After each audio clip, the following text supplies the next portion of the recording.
26 जनवरी 2022 गणतंत्र दिवस।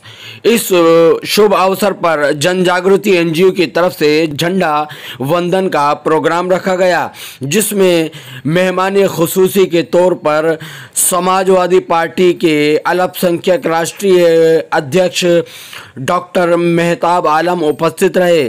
साथ ही साथ जन जागृति एनजीओ के राष्ट्रीय प्रवक्ता ओवैस बरकाती व राष्ट्रीय संयोजक एमएम बरकाती व राष्ट्रीय अध्यक्ष आफाक खान भी उपस्थित रहे और साथ ही साथ जन जागृति फाउंडेशन के मीडिया प्रभारी सलीम शेख व मोहम्मद ताहिर भी उपस्थित रहे और इस मौके पर प्रेस कॉन्फ्रेंस के जरिए डॉक्टर मेहताब आलम ने गणतंत्र दिवस के बारे में लोगों को अवगत कराया।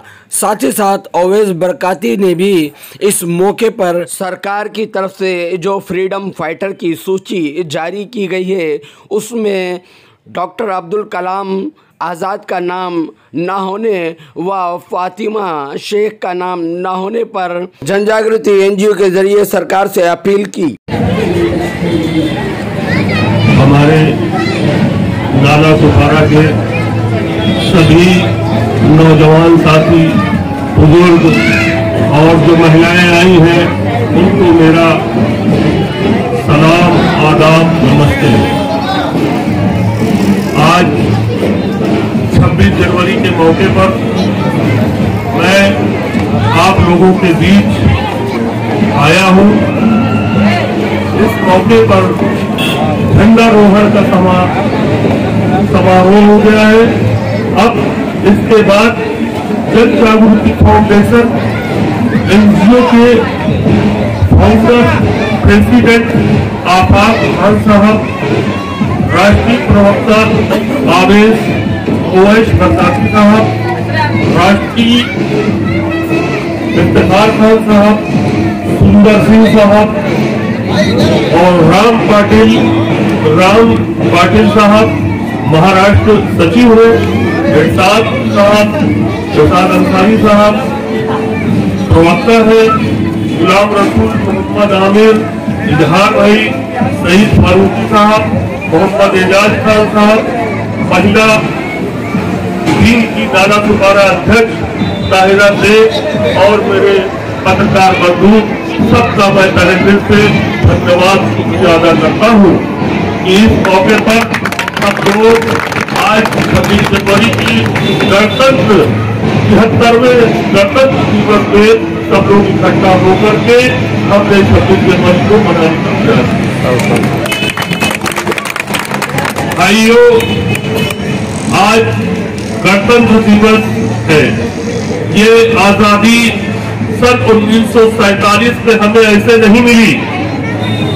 हमारे तमाम देश के नौजवान भगत सिंह, सुखदेव, राजगुरु, अशफाकुल्लाह खान, राम प्रसाद बिस्मिल, रोशन सिंह लोगों ने इस देश की आजादी के लिए फांसी के फंदों को छोड़ लिया।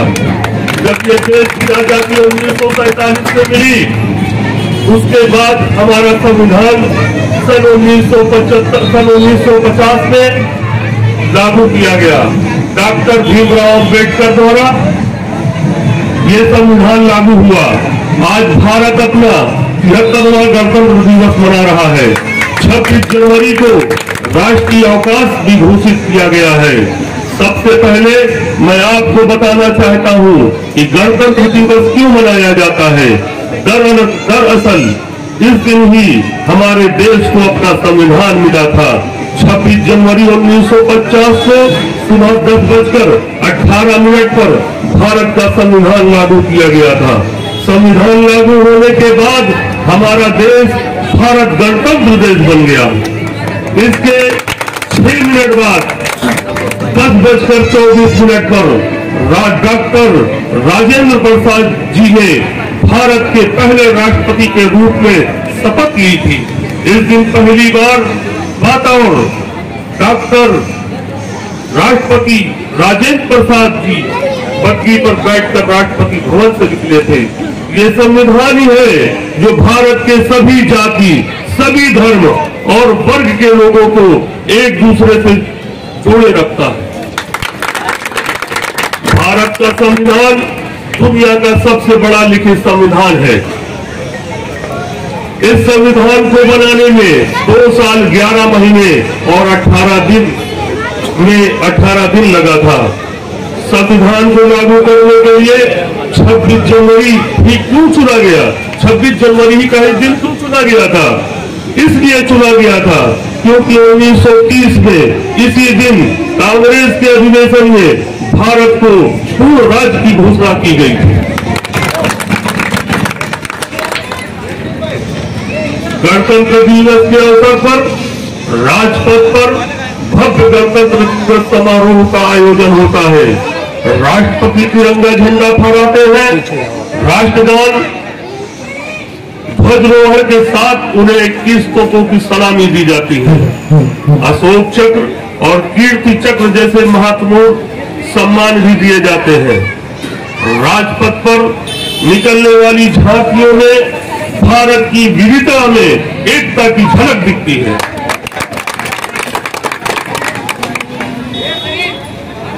परेड में भारत की और सेना की ताकत और शौर्य को दिखाया जाता है।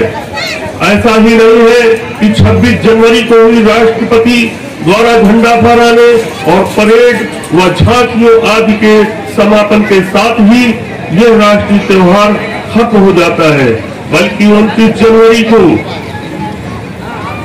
मीटिंग रिट्रीट सेरेमनी के साथ गणतंत्र दिवस उत्सव का समापन होता है। आजादी मिलने के और संविधान लागू होने के इतने वर्षों बाद भी आज भारत अपराध, भ्रष्टाचार, हिंसा, नक्सलवाद, आतंकवाद, गरीबी, बेरोजगारी, अशिक्षा जैसी समस्याओं से लड़ रहा है। हम सभी भारतीयों को मिलकर इन समस्याओं को खत्म करने की कोशिश करना चाहिए।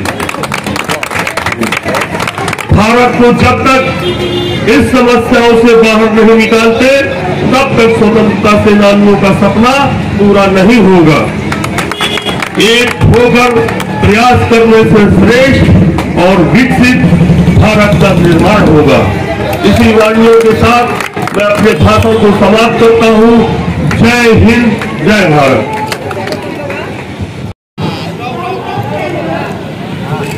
आज नाला सुपारा के अलकापुरी के इलाके में रईस अपार्टमेंट के बिल्डिंग में ही नीचे ऑफिस है जन जागृति फाउंडेशन की।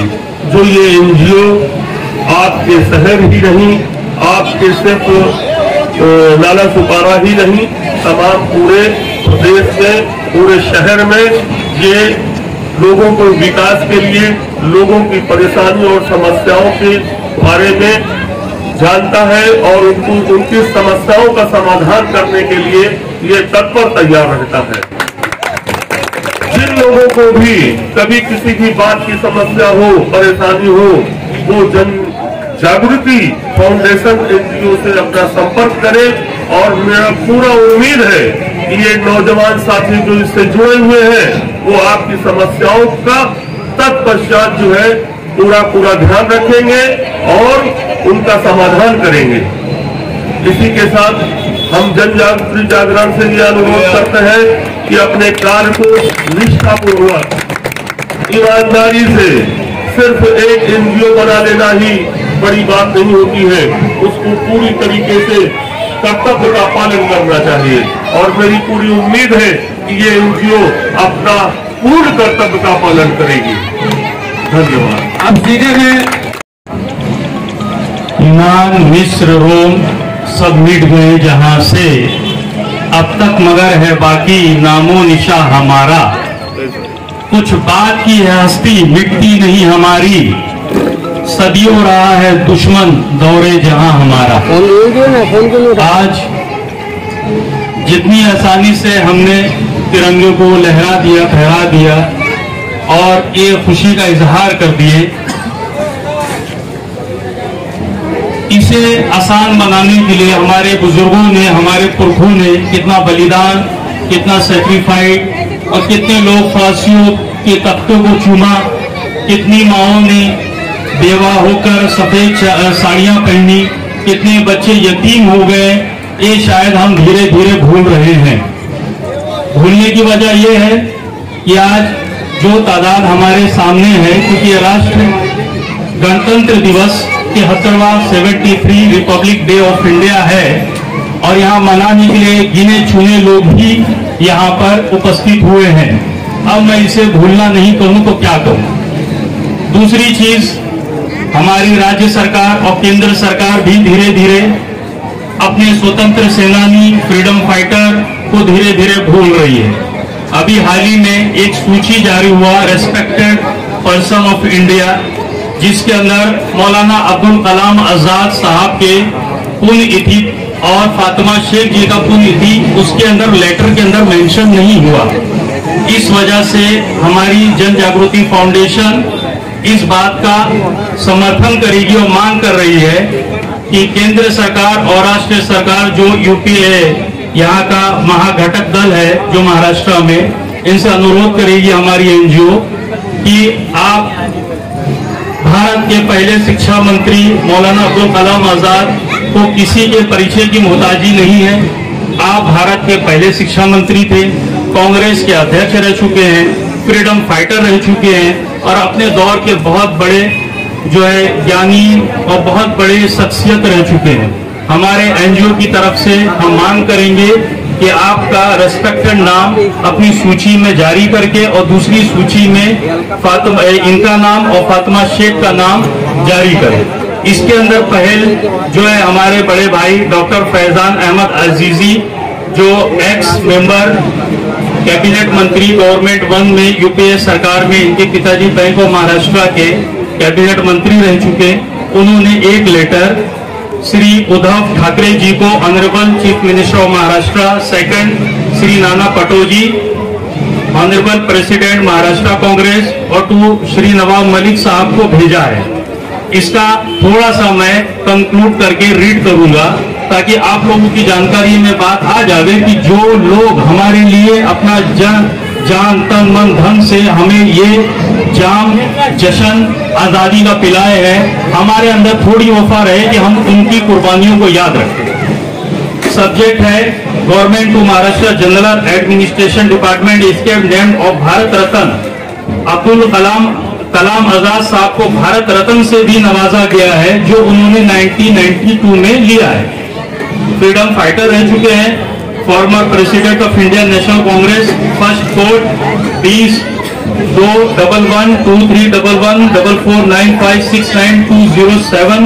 on www.maharashtra.government is regarding the celebration of birth anniversary of great national personality, National Day of the year 2022. Request to your please release the circular of including both important distinguished names. Government of Maharashtra General Administration Department issue circular 31/12/2021 circular unique code. In that circular they have given students, unfortunately Maulana Abdul Kalam Azad, Srimati Fatima Sheikh name is escaped. Maulana Abdul Kalam was political leader and was elected as National Congress President in 1923 to 1940. Despite being a Minister of India, he awarded by Bharat Ratna, Indian highest civilian honor in 1992. Educated Srimati Fatima Sheikh name is also not mentioned. Fatima Shaikh का भी नाम mention नहीं किया है, जिन्होंने Savitribai Phule where world largest internet company Google has paid tribute to her doodles. Fatima Shaikh को world जो है गूगल कंपनी ने ट्रिब्यूट किया है, जिन्होंने ज्योतिबा फुले और सावित्रीबाई फुले को जिन्होंने अपना घर दिया और पहला हिंदुस्तान में महिलाओं का, लड़कियों का स्कूल खोला। तो हम मांग करेंगे कि गवर्नमेंट इनके नाम को मेंशन करे। दूसरा चीज, फैजान अहमद अजीजी का लेटर मिलने के बाद उद्धव ठाकरे जी ने उसके ऊपर एक्शन लिया है और दूसरी लिस्ट जारी करके उस नाम को करेंगे।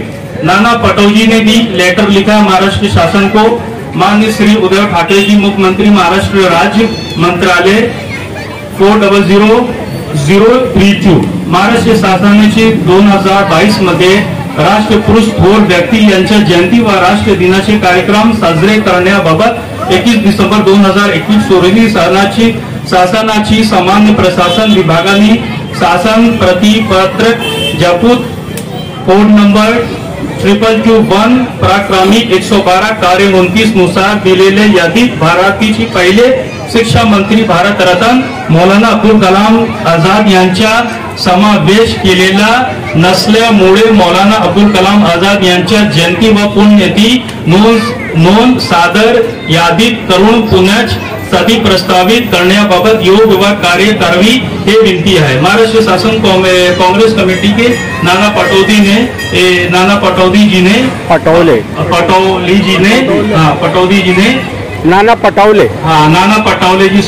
पटौले जी ने इन्होंने भी लेटर इशू किया है समर्थन में। हम इनका भी धन्यवाद करेंगे हमारे एनजीओ की तरफ से। तीसरा, जनाब नवाब मलिक जी महाराष्ट्र सरकार के अल्पसंख्यक मिनिस्टर नवाब मलिक आज सुबह उन्होंने फोन करके भी सीएमओ ऑफ महाराष्ट्र में जल्द से जल्द इस कार्रवाई को पूर्ति करने के लिए अपना सहमति जताया है। ये लेटर श्रीमती सोनिया गांधी, प्रधानमंत्री राष्ट्रपति राहुल गांधी, केसी वेणुगोपाल, एच.के. पाटिल, नाना पटौली, सोनल पटेल दत्ता, भाई जगदाप, चरण सिंह सप्रा, अमित पटेल जैसी वीआईपी लोगों के पास दिया है और हम उम्मीद करते हैं कि ऐसी महान शख्सियत को जल्द से जल्द दूसरा रिव्यू लेटर अटेंड करके इनका रेस्पेक्टेड नाम लिया जाए ताकि इनकी पुण्यतिथि हम मनाया जाए। हम इनकी एहसानों को नहीं भूल सकते। और सभी को आज के दिन का बहुत बहुत मुबारकबाद। जन जागृति फाउंडेशन के अध्यक्ष अफाक खान साहब, पत्रकार बंधु, सभी का बहुत बहुत हार्दिक स्वागत। आज के मौके पे सभी को शुभकामनाएं और हमारे खास मेहमान खुसूसियत डॉक्टर मेहताब आलम साहब जो यहाँ पर आए, हम हमारे एनजीओ की तरफ से उनका बहुत बहुत धन्यवाद देते हैं। धन्यवाद।